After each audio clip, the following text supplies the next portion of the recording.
I always count on you, Dick. As a reminder, before we get started, if everyone could just turn off or mute your cell phones, that would be appreciated. It gets a little distracting for the speakers.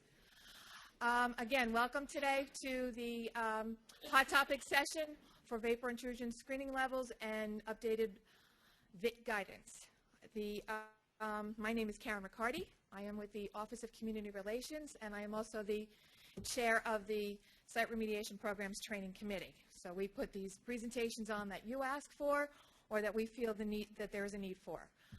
Today's session is only going to be a 2-hour session from 1 to 3.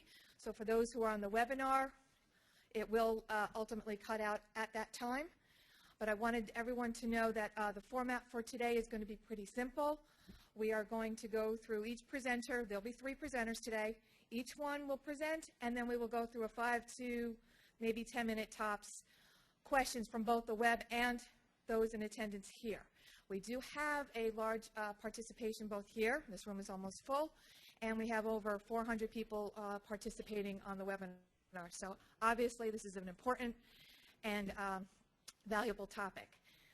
The packets when you came in, again, hope everybody came in. I know it's a new room setup, so we have the room off to the right here that we ask that you all come in and sign in. It's important, particularly if you are an LSRP. We are offering this class for continuing ed credits. There'll be 2 regulatory credits we did apply for. We're waiting for board approval. We should have that hopefully sometime in the next week or so. And at that time, if you do stay for the duration, and again, the rules are you have to stay for the duration, you have to sign in and sign out. So if you do that, then we can email you your certificates once we get that approval from the board.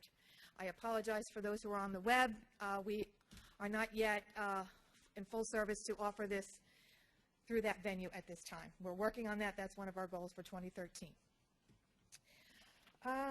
Today, our presenters today will be Diane Gross from the Bureau of Environmental Evaluation and Risk Assessment, Drew Seitz, he's the manager of the Immediate Concern Unit, and excuse me, John Boyer, also a technical coordinator from the Bureau of Environmental Evaluation and Risk Assessment. Let me think if I got anything else. We are not going to have any breaks. The last administrative item. We're not going to do any breaks, so if you are in need of the facilities, they are out the back door to the left or on the other side of the elevator bank to the right. So we are just going to go right through because there's a lot to cover and we have a lot to get through. So with that, I'm going to ask Dan Toder to come up from the LSRPA. I would like to thank the LSRPA for participating and providing the refreshments that we have. So again, off to the room to the right, there's coffee and refreshments. Thank you all for your time. Good afternoon, everybody. Thank you, Karen. Thanks for letting me put my 2 cents in again for the LSRPA. Last week, we had a session on public notification. So if you attended that session, you'll probably hear a lot about a lot of the same things I said last time, but they're worth repeating. Who said that?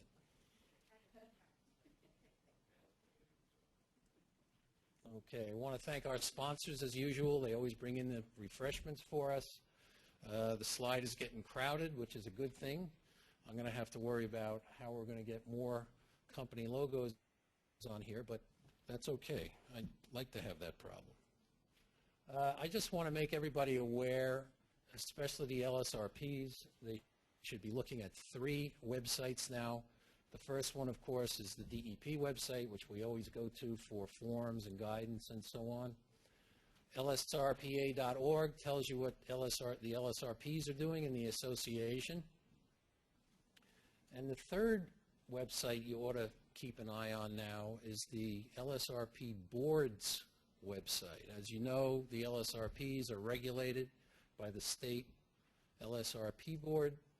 They have drafted a set of regulations to regulate the LSRPs, and the regulations deal with the audit process, they deal with licensure, they deal with disciplinary actions, They also deal with continuing ed requirements that all of us have to have now or start to worry about now, because in the 3-year cycle of our renewal, we have to gather up 36 credits of what we call CECs, continuing education credits.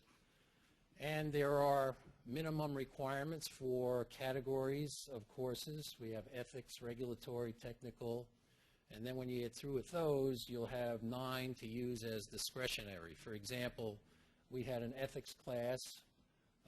It was worth 7 credits. 3 of them meet the minimum requirements, and 4 you can use as your discretionary credits.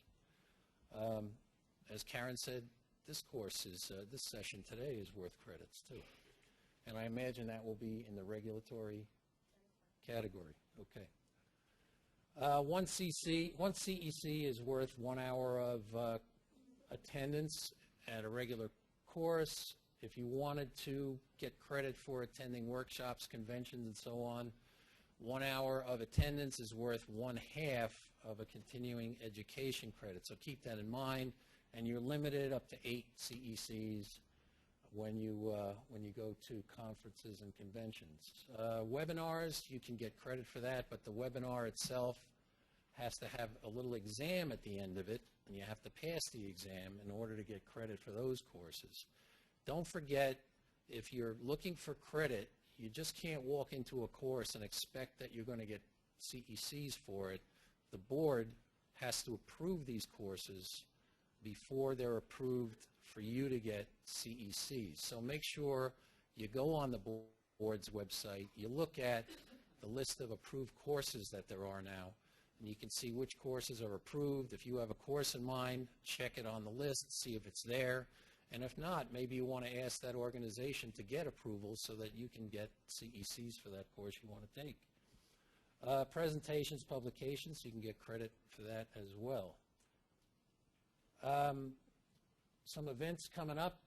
We have a breakfast roundtable coming up at the end of February.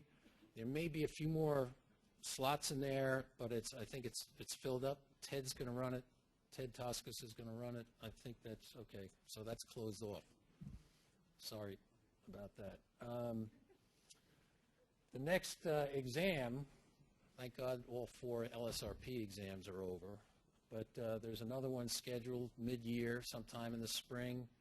We're going to have an exam review class like we did for the other exams in May 7th. We're going to have additional business practice seminars. We had a very successful one in December. We're going to do that several times as we go forward. Continue assisting the DEP with these sessions as well. And there's a practical applications course that's in the planning stages right now. The LSRPA is going to help out with that. We're going to give another ethics course late in the year. We're working on putting together a GIS training course. Laboratory analytical process, that's going to happen in March, and we have dates for that now. March 21st in the North and March 22nd at the Holiday Inn. The northern venue hasn't been booked yet, but it's probably going to be Bergen County College. So that's coming along quickly, and that course has been put in for approval by the board. So that's going to happen not too long from now. And of course, we're talking about bringing in courses on the technical side from large organizations that do these courses often. And thanks very much. Enjoy the session. Boy, when they say vapor intrusion, everybody comes running. But after today, maybe we'll all run away. I don't know. All right. Thanks very much. Back to you, Karen. Okay. Our next presenter is going to be Diane Groth, and she's going to talk to us about the basis for this lovely document. Thanks, Diane.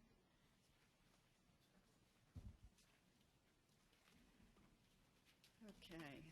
I'm going to be talking about the basis, or give you a brief overview of the department's changes to the vapor intrusion screening level and the latest updates to the values. Next slide. Stated here, it shows basically the points of the updates or the main updates to the tables and the values on the table. The department updated the values based on the latest US EPA regional screening level table, and that's nationally used. That's a table that includes updated toxicity information and also equations, including for indoor air or for ambient air. So the department used those values in the development of the screening levels. Those were also previously used, the RSL table, for prior screening levels and prior updates. You'll also notice that naphthalene and 2-methylnaphthalene is now on the tables. And it's on the tables in response to the technical requirements, which now require analyzing for those constituents when you have VI samples and you have petroleum-related contamination, and particularly the heavier fuel oils. So what we did was we put naphthalene and 2-methylnaphthalene screening levels on those tables. You'll also notice that the rapid action levels have now been expanded. Originally, there were only 13 of them for the more common constituents that we see. They're now included for all 48 of the contaminants on Table 1, and there are now residential and non-residential values. Previously, there weren't non-residential values on the table. Consistent with EPA, we've also eliminated 5 of the constituents, and they're listed here, that were previously on the tables. The reason they were eliminated is there's no longer inhalation-based toxicity information available for them, so we weren't able to develop screening levels. There also aren't ambient air levels on the RSL table. So again, we're consistent with EPA on that. And you'll also notice that our air values, and when I talk about air values, that's indoor air screening levels and soil gas screening levels, are in microgram per cubic meter units only. Previously, we had separate columns for parts per billion volume units. Because of the confusion when we had the multiple units and misapplication, we removed the parts per billion volume column, and we just have microgram per cubic meter units. Reports, therefore, should only be submitted with the microgram per cubic meter units to be consistent with how the screening levels are indicated in the tables. This slide talks about the calculation of the health-based indoor air values, and as I said, we're consistent with EPA and the RSL table, and that's also consistent with US EPA's Risk Assessment Guidance for Superfund Part F, that's REGS Part F. That's guidance on how to address the inhalation exposure pathway. If you take a look at the equations that we used for the most current table and the previous table, there's a little bit of differences when you just look at the equations.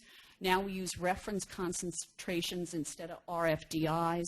We use unit risk factors instead of the cancer slope factor. Body weight was also in some of the equation, and so was inhalation rate previously. But we were consistent with REGS Part F, and that's no longer included in the equation. You'll also notice that the non-residential equations now have an exposure time factor included in the equation. And based on the worker scenario, we used an 8 hours out of a 24-hour daytime in the calculations. What that results in is an additional factor of 3 times added to the non-residential health-based value, and that's based on this more limited exposure time. Consistent with EPA, we also used mutagenic mode of action and early lifetime cancer exposure equations for 3 chemicals. And those chemicals are listed here. It's methylene chloride, trichloroethene, and also vinyl chloride.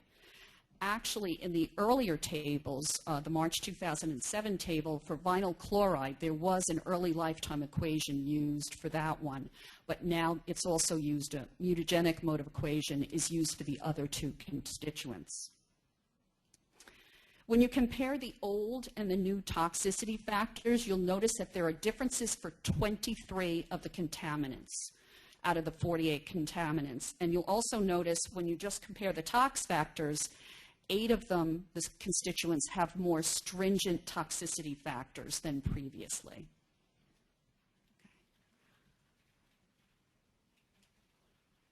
Not working? Just the one? Okay. Got it? The indoor air screening levels and the soil gas screening levels are calculated as the higher of the analytical reporting limit and the health-based value. So as a result, the reporting limit becomes important to consider when you're developing the screening levels.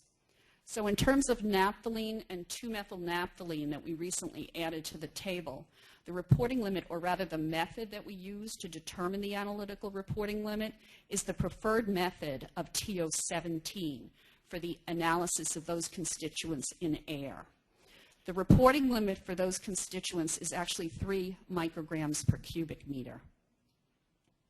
For elemental mercury, we used the preferred method of NIOSH 6009 and the reporting limit that's associated with that. And that reporting limit is 1 microgram per cubic meter. For the rest of the screening levels, we continue to use method TO15 and those associated reporting limits. So there's no change in terms of those values. So the question then becomes, what does that mean in terms of the VI screening levels and the tables? So you should have received a printout or a handout that includes vapor intrusion screening level comparison tables. There's separate tables for groundwater, for indoor air, soil gas, and rapid action levels.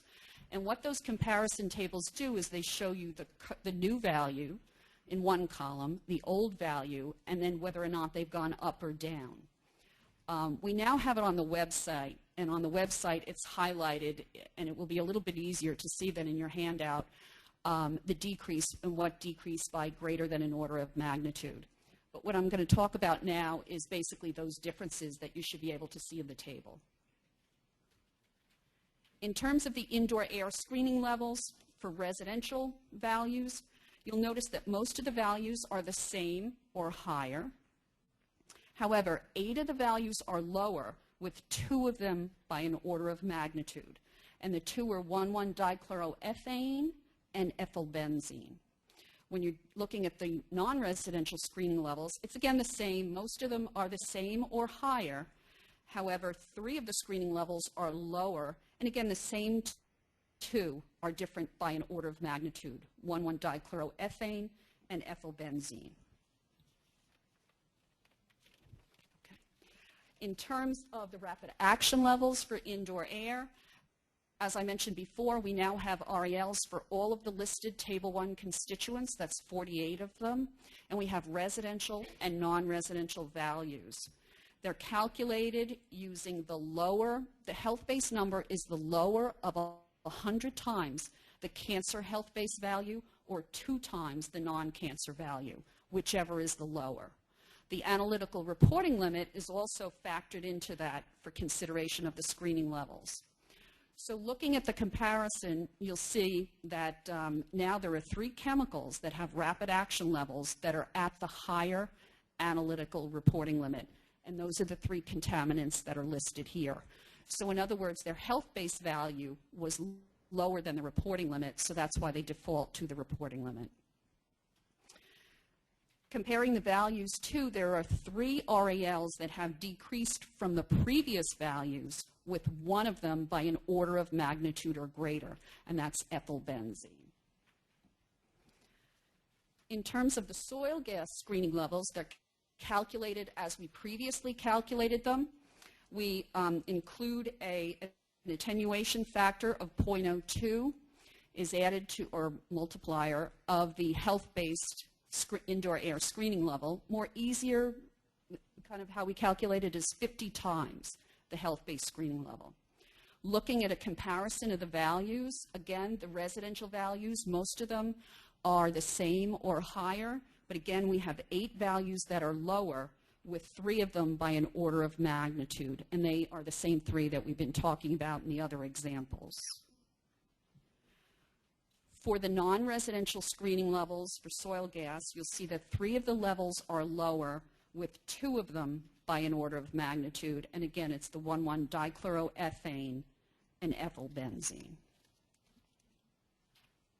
The groundwater screening levels have also continued to be calculated the same way, using the Johnson and Ettinger model as to develop the health-based value, and also consideration of the groundwater quality standard. If that's higher, it defaults to the higher groundwater quality standard. So the J&E, the updated values were recalculated using the J&E model and incorporated the updated information from the RSL table that included updated toxicity information and also chemical properties. To be consistent with EPA, we also have an adjustment factors were applied to the calculations for the previous contaminants that I mentioned that were mutagenic mode of action or early lifetime contaminants. And that's the methylene chloride, TCE, and vinyl chloride. So these adjustment factors were incorporated after we developed the health-based value using the J&E. A biodegradation factor of 10 times was also included for additional Table 1 hydrocarbon contaminants. Previously, it was included just for the BTEX constituents, so we've expanded it to these additional 6 contaminants, and that's to address the issue of biodegradation. Comparing the new and the old values in the table that you were handed out, 8 of the values, again, are lower than the previous values, with 3 of them by an order of magnitude, and it's kind of, you could see, it's the same constituents, 1,1-dichloroethane, ethylbenzene, and 1,2,4-trichlorobenzene are the ones that have decreased more. In terms of application of the VI screening levels, it's as outlined in the Vapor Intrusion Technical Guidance document, version 3. We cited the sections here that talk about how you apply these screening levels, and it goes over the comparison, how you define a VC, how you define an IEC, multiple lines of evidence approach, when institutional controls are required. So it's important to take a look to see in terms of how you then apply these screening levels. As before, residential screening levels are applicable to residential properties, to schools, and to child care centers. Non-residential screening levels continue to be applicable to commercial, industrial settings where they're not currently handling the same vapor intrusion contaminant of concern.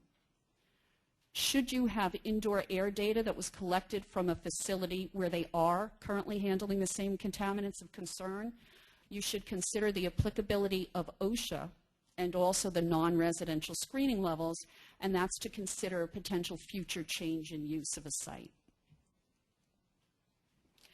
There still are site-specific options, as there were before, and one of them is the use of Table 3. And Table 3 is the groundwater screening levels for alternate soil textures. They were calculated using the J&E model. While our generic numbers are based on sandy soil, these other ones are based on heavier soil types, like loam, loamy sand, and sandy loam. So you get higher values. The application of these levels, or these screening levels, is outlined in the Vapor Intrusion Technical Guidance in section 2.4.5. And that describes how you need to define that indeed you do have heavier soil types, and therefore these other groundwater screening levels are appropriate for the site. Table 3 has been updated, as the other tables, to take into consideration the new information based on the US EPA information.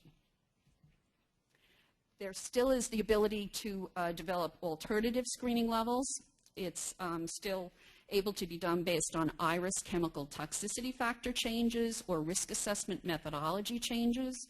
And it's also able to be done based on site-specific factors and modeling. Usually the modeling that's done is J&E modeling for alternative groundwater screening levels. And that's based on a different soil type and maybe a different depth to groundwater. It's recommended that the department be contacted prior to the use of these alternative vapor intrusion screening levels. It's also recommended that you contact the department should you have another contaminant as an issue of concern for VI that isn't on Table 1. So if you have an additional contaminant that we don't have a screening level there, you should give us a call, and then we can work on the development of a screening level.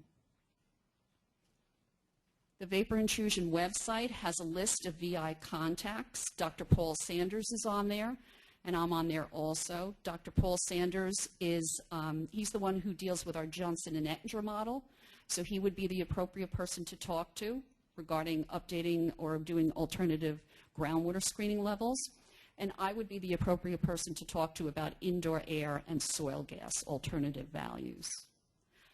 You'll also see the website for forms that whenever you do have alternative screening levels, you need to submit a form, and that website has information on what you need to submit for an alternative screening level.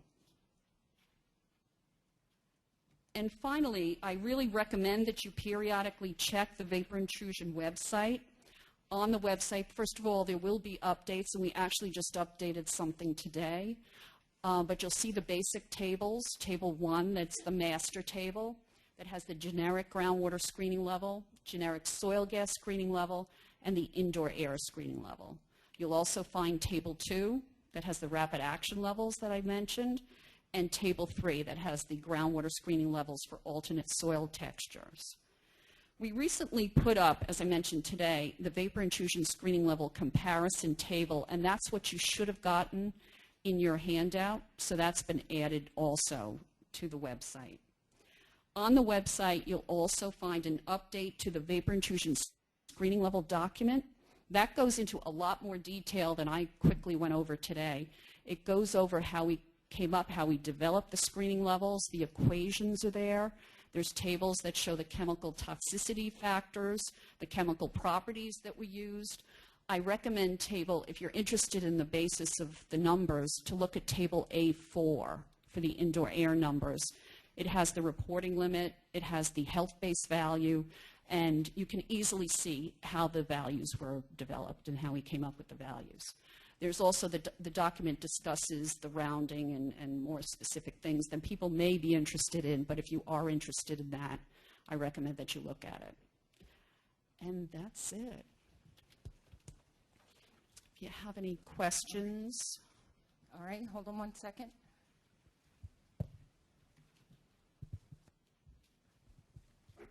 Question about the mercury. Mercury's reference concentration is 300 nanograms per cubic meter. Mm-hmm. And why is the reporting level so high, since there is instrumentation that can get down to nanograms per cubic meter, and common, like the Lumex instrument? Well, it was based on NIOSH 6009, which is the preferred method to analyze in air, and that was how the 1 microgram per cubic meter value came from. In that vapor intrusion screening level document that I talked about, it goes into a discussion of why it was based on 1. It was felt that there was a possibility to get reporting limits lower than that, but there really didn't seem to be assurances that we could reliably see lower than that. So that was why it was determined that the value was 1 microgram per cubic meter.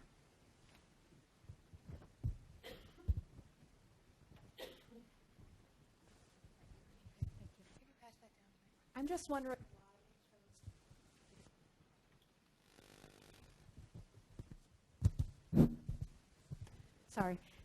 why you chose to go with method TO17 for naphthalene and 2-methylnaphthalene when there's plenty of very good laboratories. Somebody's shaking his head, but I use one of them all the time for naphthalene at a lower reporting limit than that, and I just think we should discuss that and the other thing is for the screening level that you have listed as 3 micrograms per cubic meter, when you're using TO17, it's going to be based upon the amount of volume that you pull into that tube. So there's a few factors that I hope went into that decision. Yeah. I'd like to hear. The concern was with using TO15 that there was the strong potential for contaminant to be left inside the canister, and you were probably, or is the strong possibility that you're undercounting what's there. So there was a real concern with using TO15, which conceivably you could get lower screening levels based on the reporting limit. So the preferred method was then determined to be TO17, which I agree has pumping and different air volumes. But using that method, there's more reliability felt to be there in terms of getting a representative sample, but the reporting limit is higher, and it's 3 micrograms per cubic meter. So that's where the department is at this point in terms of using method TO17. And that's why there's that time frame to allow labs to get certified for that method. So that's the basis for why it was what it is. There's going to be more discussions about TO17 and naphthalene in the future presentation. Well, later. Okay. Regarding the alternative soil for the vapor, I looked at the guidance document, and the guidance document didn't specify how to classify the soil type. It gave you, loam, sand, and then, I guess clay loam or whatever it was. What is the department's preferred method regarding that? I mean, maybe I just read it so quickly I didn't know, but I mean, because if a client's going to want to know that his site, he's going to squawk that he's got to do a vapor study now and blah, blah, blah. He's going to need to know, I got to justify that to him. Okay. So in the cost that Yeah, it's really based on professional judgment in terms of how to demonstrate that that's the soil type that you have. And there is the guidance in the document that kind of points you to what's an appropriate way to evaluate it. Okay. But it is really based on professional judgment. Okay, as long as we can prove it. Thank you. Do any LSRPs, there's a lot of homo in the room. Yeah. Does anybody, Kathy Stetzer would eat it. Hold on. Anybody else want to say sandy, loam, determine that? Anybody? No, they're all being shy. They were making a lot of noise before. Okay, hold on, Paul Sanders. This is Dr. Paul Sanders, who I mentioned. Well, there is a procedure. It's the, what do we call it, Diane? Technical guidance document. It came out a year ago, specifically on how to get USDA soil texture. So maybe you're referring to the thing that just came out, summarizing the screening levels. It's not in there, but it's in the VI technical guidance document, which was, what, a year ago? Yeah, that was the section that I mentioned. I don't know if that's what you looked at, section 2.4.5. That's the one that talks about site-specific options, and also it talks about how you can identify what your soil type is. So I don't know if that's what you talked about, but take a look at that. And if you still have questions, give us a call. All right, we're going to take a couple from the website. Karen, what time do we have? Yeah, we have about another 3-4 minutes, and then Okay. we're going to move on to Drew. All right, indoor air screening levels for PCE increased by 3 times, 9 versus 3. What is the specific reason? The reason that it increased is based on the updated toxicity information from IRIS that became available in February. IRIS is EPA's national database on toxicity information, and that came out in February, and it was reflected in the RSL table in April and also in the most recent November version of the table, and that's what we based it on. So that's really why the level went up as high as it did, because it's based on the toxicity information that's presented in IRIS. Okay, another one. I did not see any HDNLs released in the recent updates. Are we still required to compare indoor air data to any HDNLs? Okay. Good question. We have been in discussion with the Department of Health in terms of updating the values. We currently don't have updated health department notification levels. However, as per the tech regs, indoor air data is to be forwarded to the health department anyway, so they are in the process of evaluating the data and then determining whether or not more emergency type of actions need to occur, and that was the purpose of the health department notification levels. But that's why you don't see them in Table 2. Okay. One more? Yeah. No, you have somebody in the back. Oh, sorry. Hi, Bill Wolf-Pier. I'm not an LSRP or an expert. I just would note for the record that the comparisons, the side-by-sides with the prior 2007 table and the current proposal, it's not a proposal, I guess it's an adoption, were not provided on the website. So I was not ready, and I made a prior criticism at that point. My question is, given some of the technical issues right there about reliability and sensitivity of the methods, why you wouldn't, and you obviously made choices you identified that you went with reliability over sensitivity when that conflict was with respect to naphthalene, I believe, right? So why didn't you propose this in the form of a rule so you could get the experts in the room to contribute their expertise to the various embedded technical issues in the document itself? Well, it was basically a discussion within the department, within our quality assurance people, and the method that's currently, I guess you're talking about the naphthalene and 2-methylnaphthalene, TO17?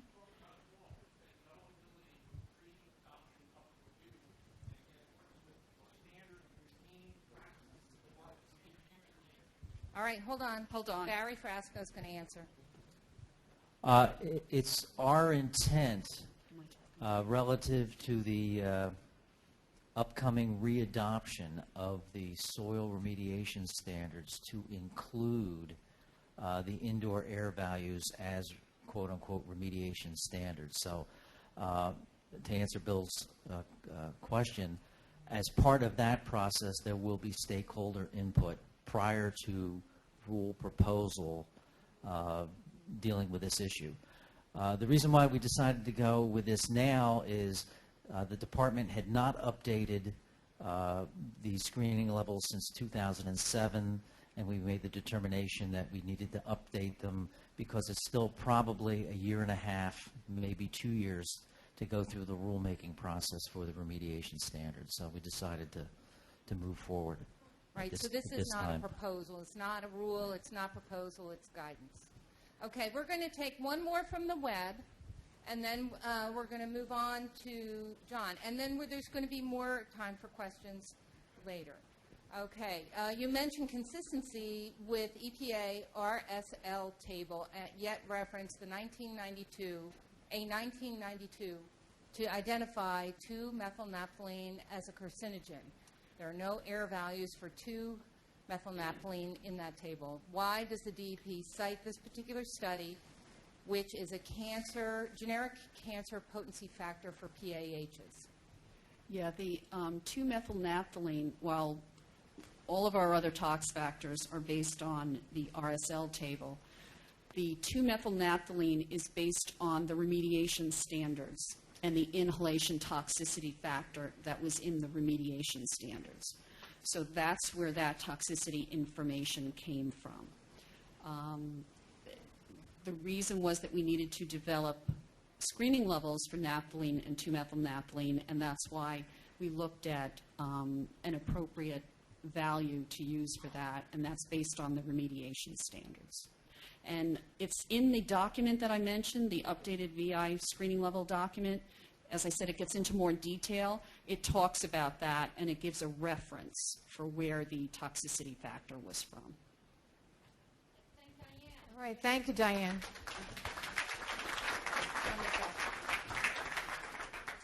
Okay, our next presenter is Drew Seitz, manager of the Immediate Concern Unit, and he's going to discuss all the implementation strategy. Thanks, Drew.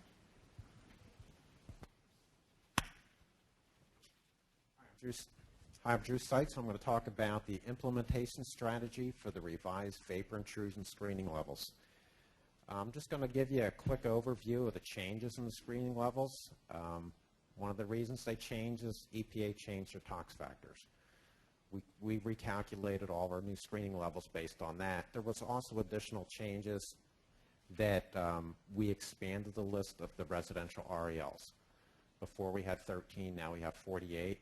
And one of the big changes, which are going to be affecting cases, is that we added non-residential RELs. We never had those before. One of the things to keep in mind is that levels are increasing, they're also decreasing. We did give you a comparison list.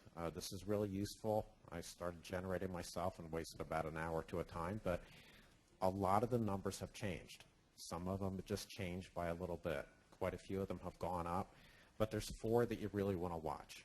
3 went down by an order of magnitude, 1 increased significantly.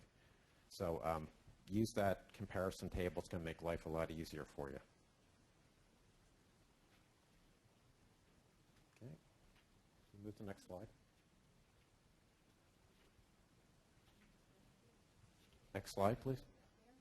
Oh, it's up here? Okay. Okay, what are the impact of these changes? You're going to need to evaluate all your cases using the implementation strategy that was developed. As a result of that, you may have to do some additional work for your cases, You still hear me? Okay. The flip side is there are numbers that are going up. It may get you out of some work. This is particularly going to come into effect when we're talking about IECs and VCs. Now, in order to come up with the strategy, a committee was formed. The committee was comprised of both DEP staff and LSRPs from the steering committee. I listed them here. We had 3 folks from the steering committee and 4 from DEP.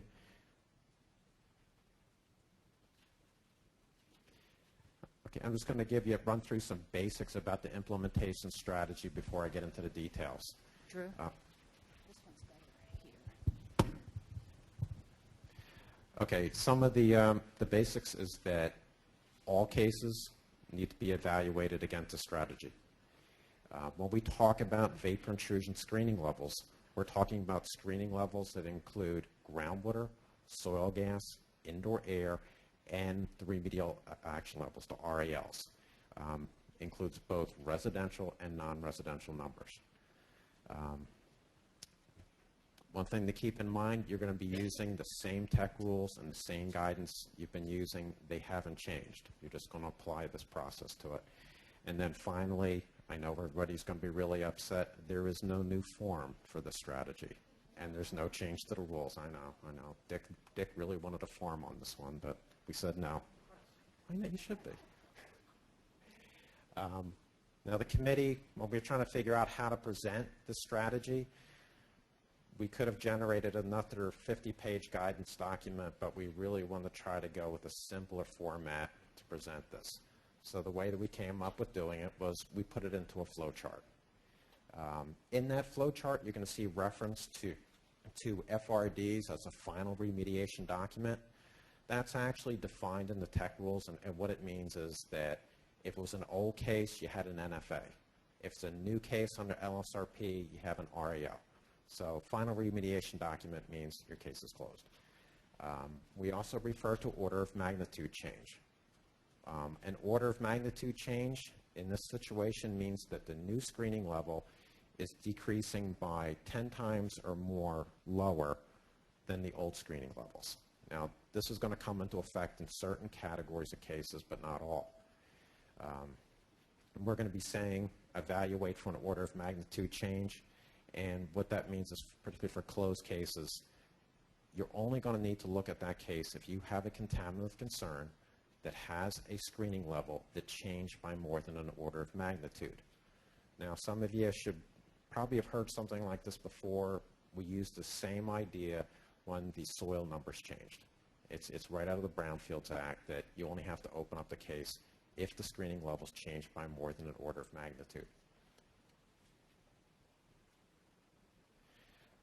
There's 3 compounds that are decreasing by more than an order of magnitude. These are the ones you're going to have to keep your eye on.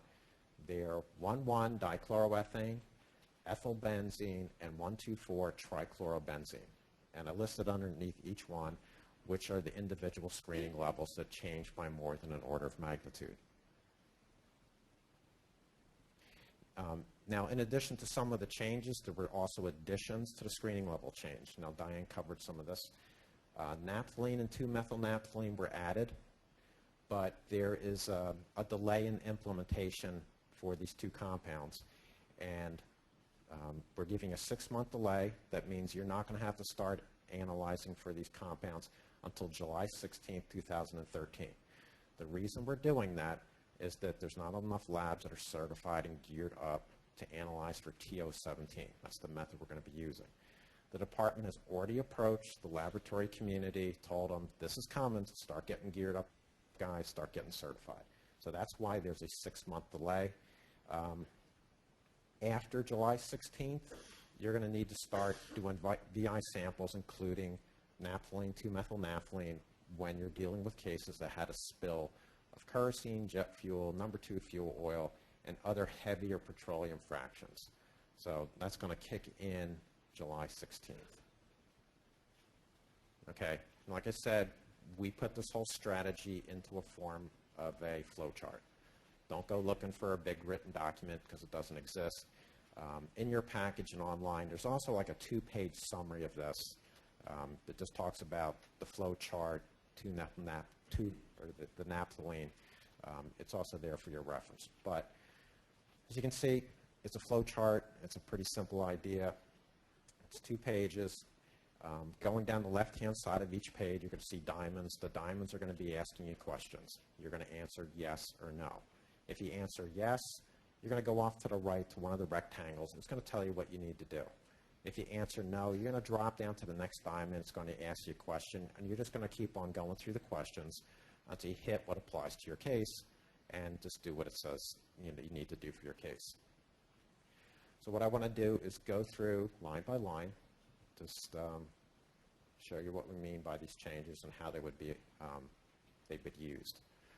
The first question is, are you dealing with a new case that was initiated on or after January 16, 2013? Remember, that's the start date for these new screening levels. If it is, or if you have new data that came in after that date, you're just going to use the new screening levels, use the tech regs if you've been doing it, do whatever needs to be done. There is no phase-in period for it. That's for new cases, new data. If you don't fall into that category, you answered no to that question, you come down to the next question, and it's, do you have an unrestricted final remediation document for groundwater that was issued prior to the 16th? If your answer is yes, congratulations, you're done.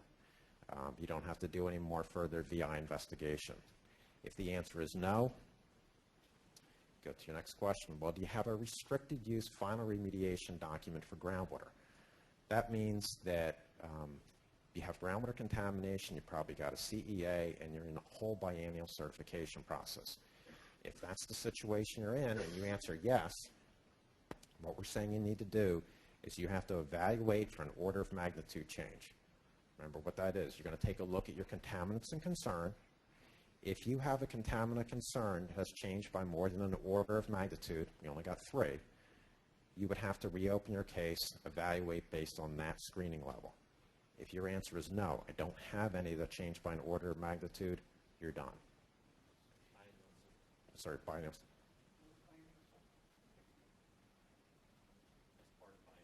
It's part, well, no, hold on a second. Okay.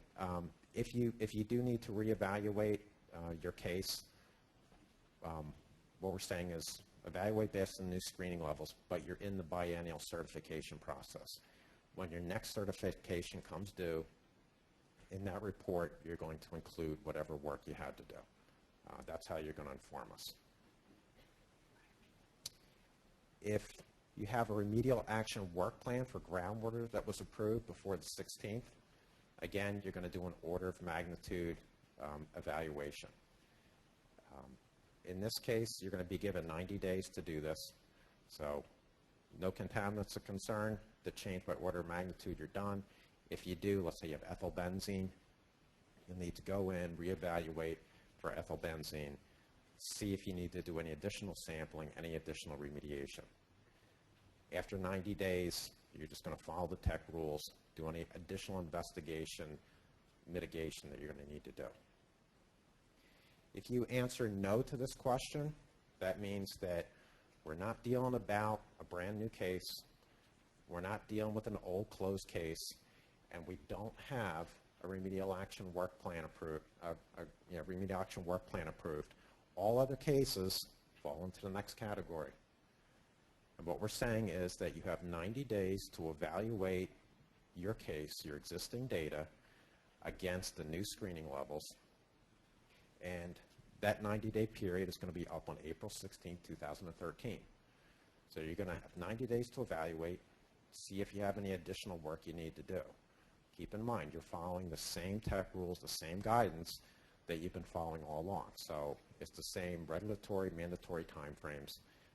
You're just going to employ them for the new numbers. So after your 90-day review, you're going to come down to your next question here. It's going to say, based on your 90-day review, is any more investigation warranted? If your answer is yes, based on the new numbers, you may have to do additional receptor evaluations. Step out further. We're saying after the 90 days, you're just going to continue your investigation following the tech rules and the new screening levels. If your answer is no, I've evaluated based on the new numbers, I don't have to do any more investigation. Oops. Wrong button. Uh-oh. Now I'm all messed up. Okay, there we go. So the next question is going to be, well, you don't have to do any more investigation, but does any of the data identify that you have an IEC or a VC condition? And there's two ways that you can respond yes to this. The first way, which would be the box to the left, is that you were working on your case, you were doing your investigation based on the old numbers, you triggered an IEC or VC. Now you go into your 90-day review period, and based on the new numbers, you still have an IEC or a VC. So you would answer yes, that would be the box to the left. And what we're saying is you just keep on going on with your mitigation, whatever work you do, you're doing fine, just keep moving. If you answered yes, and you get to the box to the right, the way that you would do that is that based on your previous work at the site, your receptor evaluation, you never triggered an IEC or VC. You evaluate based on your new screening levels, now you trigger an IEC. What we're saying at this point, you're going to contact the department, report the IEC, start doing your sampling, start doing your mitigation, just like you would have done before. But you would have triggered a new IEC. Now, if you don't fall into either one of these categories, you're going to respond no. I don't have an IEC condition based on the new numbers. And then our last question for you is, well, was an IEC previously reported? If we go down to the bottom box, it says, and you answered no, no further investigation is required. How do you get there? Worked on your site, you did all your sampling, you never triggered an IEC. You looked at the new numbers, thank God. I didn't trigger an IEC even based on the new numbers. You get all the way down to this bottom box, and we're saying is no additional BI investigation needed. So you got through this thing, there's no real change for you. Now we got one box that's left, and it says you respond yes to was a IEC previously reported. Well, the box above that one says, do you have an IEC condition? And the one way you get to this, and this is what everybody's been waiting for, is that you were working on your site before, you did sampling, you triggered an IEC. Based on the new numbers, remember, one of them went up. You no longer have an IEC based on that new number, so what do? You can contact your IEC case manager, and you can have that case reclassified. Now, a lot of us, including myself, have been waiting for that last little box to pop up so we can use these new numbers. And I want to spend some more time explaining how you're going to get a case reclassified. Now, the reason we're talking about reclassifying cases is that the screening levels increase based on the tox factors, but the really big change for a lot of cases out there is that we added non-residential RALs. Up to this point, even if you had a non-residential site, you were using residential RALs. That's all we had at the time. Based on the new non-residential RALs, there may be a lot of changes for sites out there. Now, on the bottom part of this slide, it shows you the old screening levels for soil gas, indoor air, rapid action levels. And then below that is the screening levels for, is the new screening levels. As you can see, there's some pretty dramatic differences there. If you had a site before, you went in, you did your sampling, your indoor air was at 35. That would have been above the old rapid action levels. You would have had an IEC. Now, where would you be based on the new numbers? You would be below the indoor air screening levels. That's not even a VC. That case goes from IEC to nothing. If you had another case where you had 300 previously, now you're well above the old RALs. You compare it to the new numbers, you're below the new RALs. However, you're pretty much above the indoor air. That means your case could go from an IEC down to a VC. So the question that was we were being asked is, well, can we reclassify these cases? The answer is yes. You used the new screening levels. But a couple things to keep in mind. The vapor intrusion technical guidance still applies. One of the things that's in the guidance, it says you should be making your decision on these cases based on heating season samples. The reason is the idea is that for your indoor air, your worst case scenario is going to be during the heating season. Now the heating season is November 1st through March 31st. That's the data that we're going to want to look at.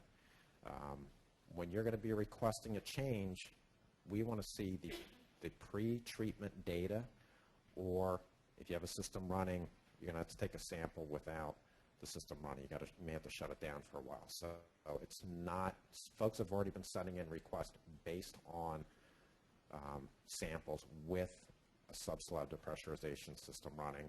You can't really evaluate anything on that. Few other things to keep in mind. We do have the non-residential RELs. However, for schools and child care centers, we're still using residential RELs. And just because your case may go from an IEC down to nothing, you may not be completely off the hook. You still need to look at your soil gas levels.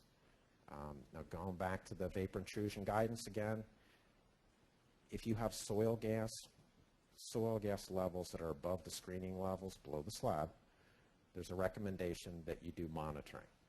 If you're 10 times the soil gas screening levels, there's a recommendation that you either monitor or mitigate. That's nothing new. That's been in the guidance for quite a while. So even if you get downgraded, you want to keep an eye on the soil gas. It is not part of IEC reporting now. Okay, what's the reclassification process? We want to try to keep this fairly simple. You're going to contact your case manager. This is going to be your immediate concern unit case manager. Just for those of you who haven't heard yet, we've changed our name. We used to be the IEC group. Just because we deal with IECs, VCs, doing receptor evaluation and publicly funded jobs, we made our name a little bit more generic to the IEC group, or ICU group. What we're going to want from you, if you're the LSRP, send us an email, and what you're going to include in that is a spreadsheet. It's your up-to-date spreadsheet for your IEC, VC. It's what you've been sending in all along, so we get to see all your data. Plus, you're going to tell us what request you're looking for. Do you want to downgrade from an IEC to a VC, IEC to nothing? You've got to let us know. Plus a justification, why? Well, some of these justifications are going to be real easy. The numbers change. I'm below. I have heating season samples, no problem. Some may get a little bit more involved. You'll be working with your case manager on that. If we concur with your assessment, we're going to go into the database. We'll change it so it won't reflect that you have an IEC or a VC anymore. Once that happens, then you would be going back to any of the receptors where maybe you put in a subslab depressurization system. You'll be explaining the standards changed. At that point, it's up to you. We do have publicly funded systems that we have installed. We will be going back to some of the property owners and explaining the same thing, that levels have changed. You don't need the system to be protective. We're going to give them the option that if they want us to leave the system in their home, we'll leave it. However, we're not going to pay for the electricity anymore. If they want it removed, they want us to patch up the house, we'll do that. That's completely up to you guys. We also recommend that when you got into this whole IEC process, you notified the health officer and the municipality. Probably want to reverse that and tell them that you're okay now. So that's the process for getting your case downgraded from an IEC to VC, or actually to nothing. Now, everybody's going to want to know, well, after I request this change, how am I going to know that it got implemented? And you could call your case manager, but a lot of folks are getting pretty computer savvy, and they're using Data Miner now. And what we did in Data Miner is that we added a new task description that goes into the activity tracking report for what's called the OSA activity. The OSA activity is our acronym for either IECs or VCs. So if you go into Data Miner and you bring up your site, you look at the activity report, we're going to add a new line, and we try to use English to communicate what's actually going on. There's a couple new lines we could insert. one would say IEC designation removed due to standards change. That would mean IEC going to nothing. If you're asking for us to downgrade an IEC to a VC, it would say IEC reclassified as a VC due to standards change. When you look at the report, you're going to see that line, and to the right of it, you'll see a date. That's the date that it was implemented. For certain situations, your case may just go away. You're going to want to know, when is your IEC, your VC done? And this really applies to all of those cases. Your last line that you're going to see here says IEC oversight complete. When you see the date come up next to that, that means your IEC case manager will no longer be working on your case. You've done everything you have to do to address the IEC condition. So that's how you're going to know that the changes were made to your case. This is what an actual activity tracking report looks like. And what it tracks is all the different reports that you need to submit as an LSRP. Next to it is the date that we either received it or that we consider to be complete. And maybe a little bit small for some of you folks, but down at the bottom it says that the IEC is IEC reclassified as a VC due to standards change. This would be a situation where just that got downgraded to a VC. The line below that says IEC oversight complete, which means you are no longer working on an IEC. However, you are now a VC. You've already submitted your 120-day report. You did all your sampling. You addressed all the receptors. You've actually already done everything that needs to be done for a VC. So your last line says VC oversight complete. It just means you are completely done. You're no longer going to be working with your case manager. Just keep on moving on with your case. So this is how the changes are all going to be reflected in Data Miner. Okay, just a quick summary of the whole idea of the implementation strategy. The new screening levels were implemented on January 16, 2013. The strategy applies to all cases, even closed cases. Use the flow chart. There is no big, long written description of how to do this. There's a 90-day evaluation period for most active cases, and you're following the existing tech rules with the regulatory and mandatory timeframes, and you're going to be using the technical guidance. And if you do have an IEC or VC which is impacted, you can, or is affected, you can get it reclassified. That's the end of my talk. Can I take any questions? All right, you are going over there, and hold on. We're going to go to the Mr. Got his hand up real quick. Hold on. Hi, thanks. Reclassifying a VC, if we have historic data that shows we're below, or do we have to go out and resample now to confirm under current conditions? If you have historic data, subslab and indoor air, the indoor air was taken in the heating season, yes, you can use that. Great. And my client asked me to ask you if the state will refund him for his subslab system he has that he never really needed? Oh, okay.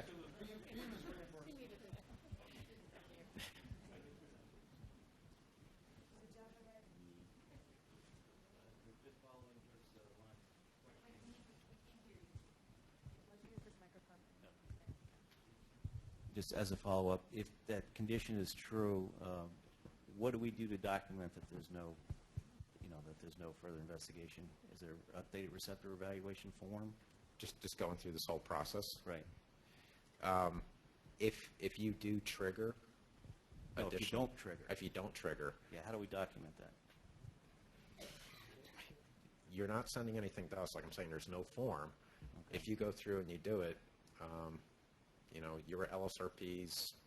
You're supposed to be doing the work you're being told. So you may want to document it in your file, but we are not looking for a report to be submitted that you've done the evaluation and that there's no work to be done. Hold on, Barry has something else. Hold on, Barry.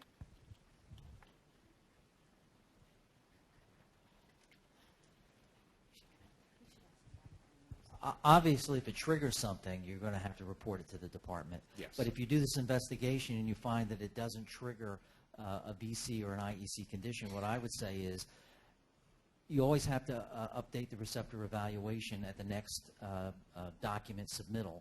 You would just incorporate it at that point in time. I agree.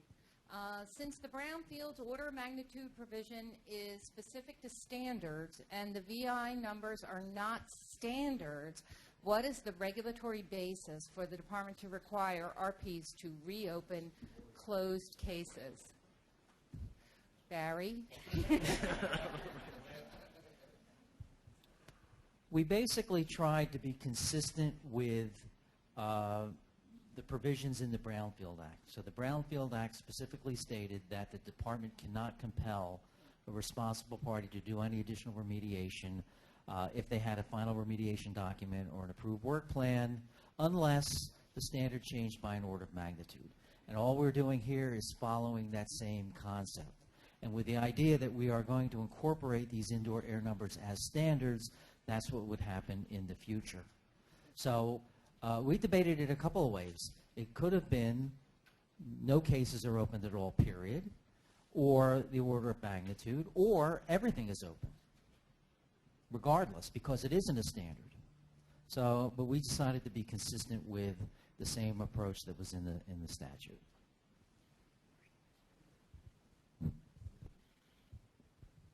I was gratified to use my case as the example, but I did have one question. And I asked this on the particular VC case here, and my case was reviewed in the other part of DEP and BK, and I never got a clear answer. One thing you didn't say is you have a site, it's there, you may already have an active system. You find a subslab condition that exceeds the level, but it's already controlled. Now you come back, and the question should be, right, now you have a trigger, you have a subslab trigger that puts you in as a VEC or IKC case, but then you test it, you come right back out, but you shift the sampling point because the condition doesn't really exist in the indoor air. Is that clearly true or not true? Because what I believe it does shift once, forget whether it's controlled or not, once you move to the indoor air. That's what's implied. In other words, if I talk to case managers and say, well, what did you submit? What does it say? Do you have to report a subslab condition with an exceedance of a screening value under all cases, but then when you test the indoor air, you're out of it? Because there's not clear answers to that. I asked that a few times. So let me see if I can rephrase this question. You have a site, you take a subslab sample, it's elevated. The next step would be you would take an indoor air sample to see if it's elevated. If it's not elevated, if the indoor air is not elevated, what we're going to say is for an IEC or VC that you don't have a pathway, you're not going to report that as an IEC. The only reason that case is in there is it was made a big deal because they didn't report a subslab condition. All right. Well, I think right. You know, so it may have been answered wrongly in the past, but this is the answer, and that's I can talk to you afterwards. Right. Particular.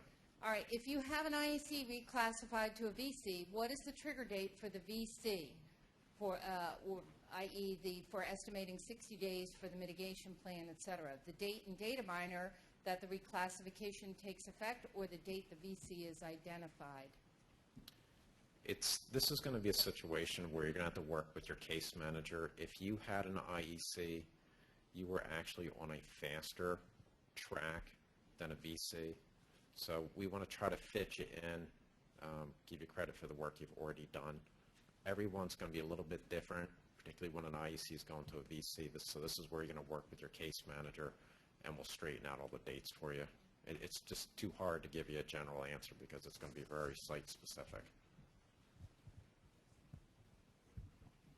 I think this is just a clarification thing, but on the flow chart, the third diamond down where it says restricted use, final remediation document, is that meant to include limited restricted use also?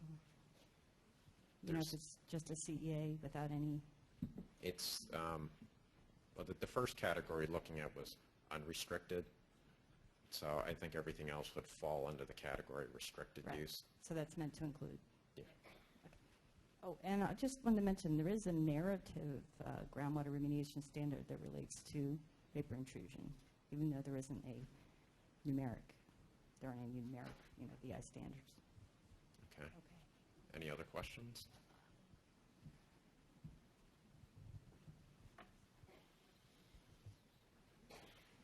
How does the attainment document play into the groundwater screening levels?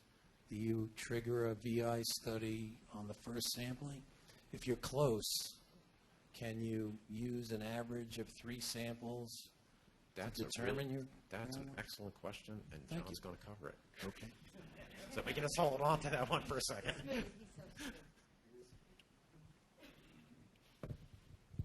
Thank you. The discussion of the order of magnitude analysis aside, if we have a case that was closed previously and the numbers have changed and it's not an order of magnitude, but it is now over the rapid action level, does an LSRP still have a responsibility to report it? So you're saying it's a closed case?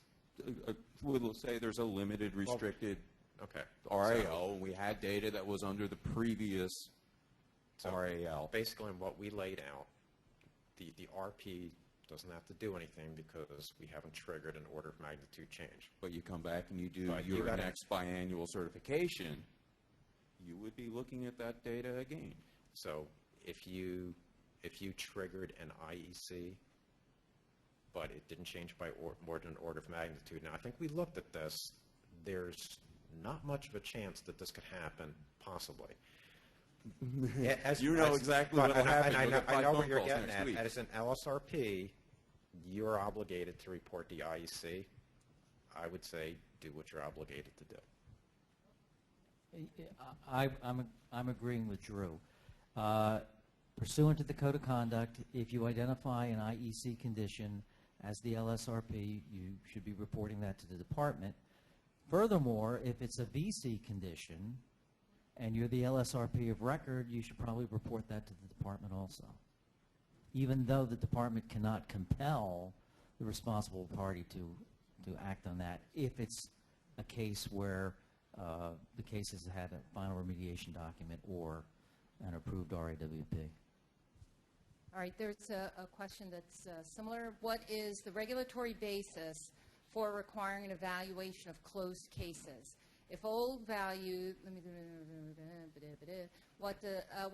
that one question. I think Barry already covered that. And one. I think the whole closed cases thing is, if they're going to do a biennial certification, they would have to. But if it's closed, Well, that was the whole issue of the order of magnitude evaluation, trying to be consistent with the Brownfields Act and what we've done in the past, like for soil standards. So we're trying to be consistent, and Barry actually already answered that question before.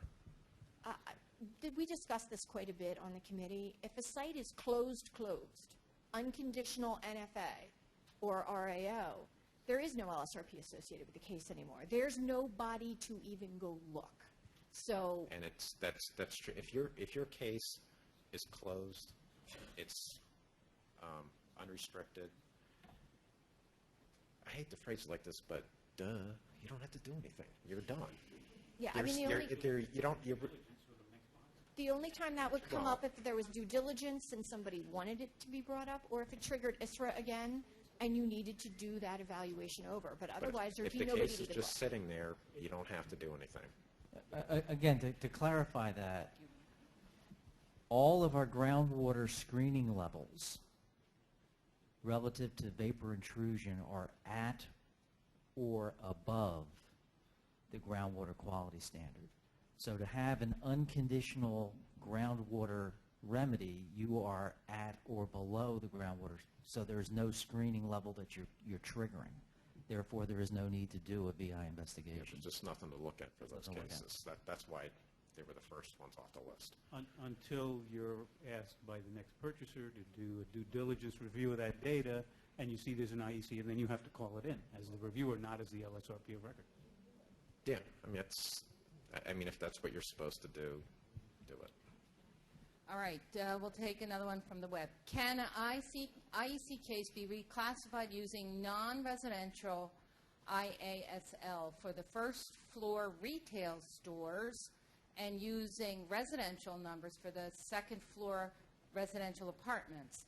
And if so, can the case attain an unrestricted use RAO? I think Or-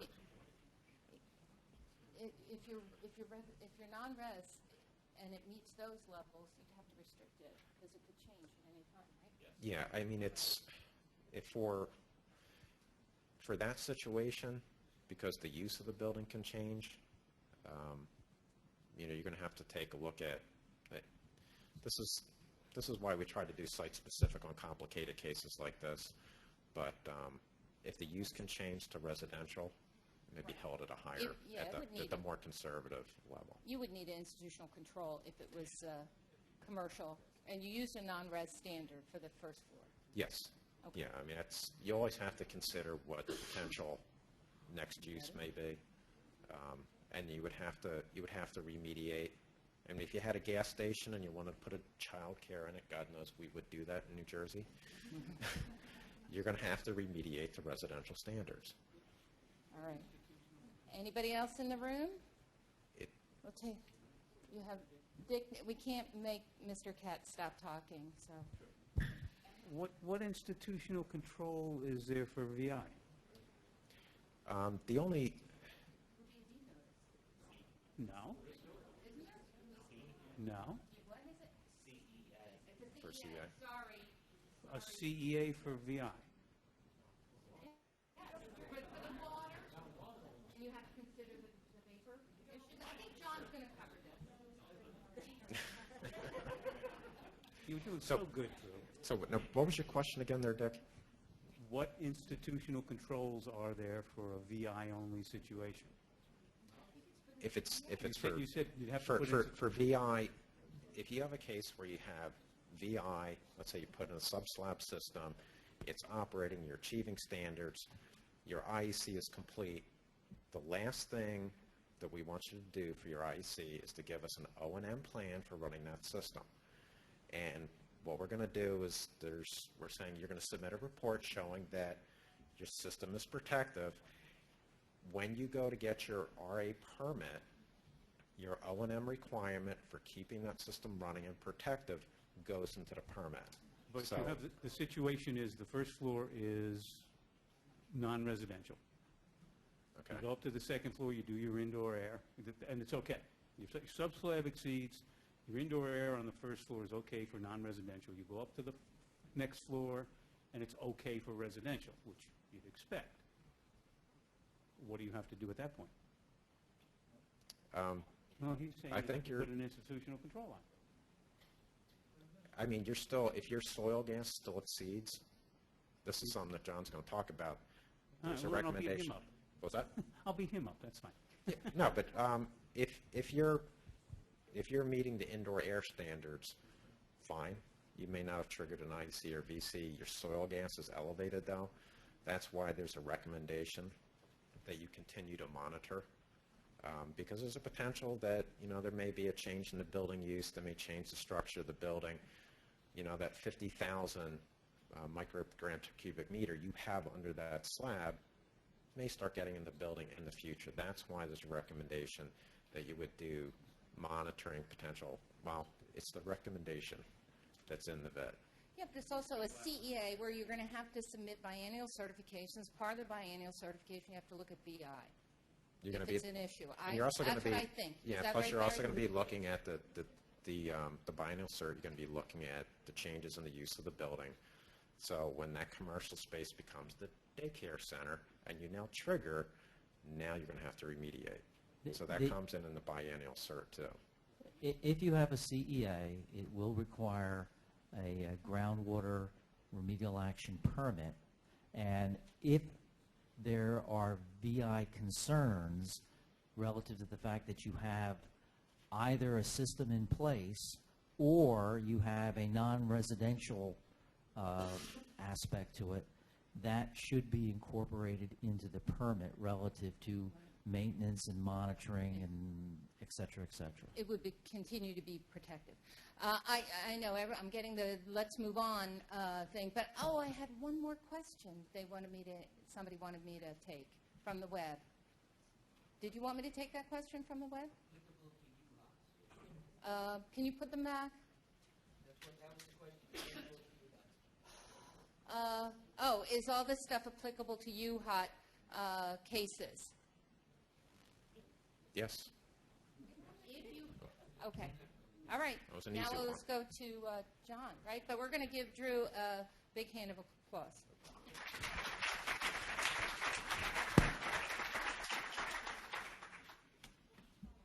And I'm not answering any questions from Dick Katz. No way. Good afternoon, everyone. I have to apologize. I'm not my usual self. I've been dealing with a bad case of vertigo, so if I keel over, don't worry. Diane's got some smelling salts up. I just may do the rest of my talk from the floor. So we're here to talk about the revised vapor intrusion guidance document, technical guidance. And find my, here we go. This is the basis of our talk. The document was revised January 16th, 2013. This is version 3. And the link there gives you an idea of where to go. In fact, that link will take you to just about everything dealing with vapor intrusion. This is the main vapor intrusion pathway link, and everything is on there that you could possibly want to know about vapor intrusion. So please make good use of that link, and hopefully all the answers will be there. If not,